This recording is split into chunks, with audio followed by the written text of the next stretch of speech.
డెఫినెట్గా ఆ దిశగా కేసీఆర్ నిరంతరం ప్రయత్నం చేస్తుంటూనే ఉంటాడు. కేసీఆర్ ఉన్నంత కాలము కుట్రలు కుతంత్రాలు ఉండనే ఉంటాయి. ఎప్పటికప్పుడు తెలంగాణ ప్రజలు అప్రమత్తంగా ఉండాల్సిన అవసరం ఉంది. కేసీఆర్ రాజకీయ జూదగాడు. జూదం అనేది కేసీఆర్ మానడు. సర్వం ఒడ్డైనా జూదమే ఆడతాడు కేసీఆర్. రాజకీయ జూదగాడైన కేసీఆర్ తెలంగాణ రాష్ట్ర రాజకీయ ముఖ చిత్రంలో ఉన్నంత కాలం ఈ కుట్రలు కుతంత్రాలు కొనసాగుతూనే ఉంటాయి.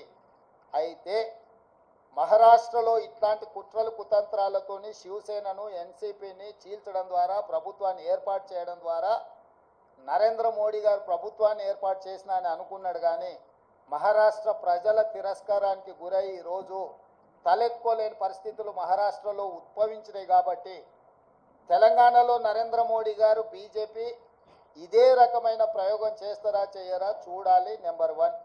నెంబర్ 2, ప్రపంచంలోనే అత్యంత అవినీతిపరుడు చంద్రశేఖరరావు అని ఆరోపణ చేసి ఈ దేశంలోనే కుటుంబ పార్టీ అవినీతి కుటుంబం అని ఆరోపణ చేసింది కేసీఆర్ పార్టీని, కేసీఆర్ కుటుంబాన్ని.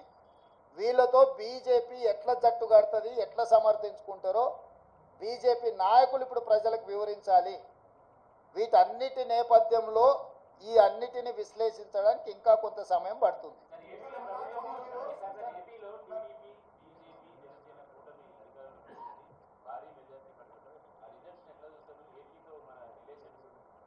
ఎన్నికల ఫలితాలను ఎట్లా చూస్తాం చారి? ఎన్నికల ఫలితాల రకంగానే చూస్తాము, ప్రజా తీర్పు పరంగానే చూస్తాము. దాంట్లో వేరే రకంగా చూడడానికి ఏముంది?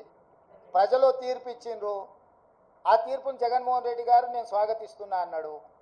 చంద్రబాబు నాయుడు గారు నేను స్వాగతిస్తున్నా అన్నాడు. ఇక వాళ్ళిద్దరు స్వాగతించిన తర్వాత మియా బీవీకి రాజీ హోయేతో కాశీ కా క్యా ఇస్మే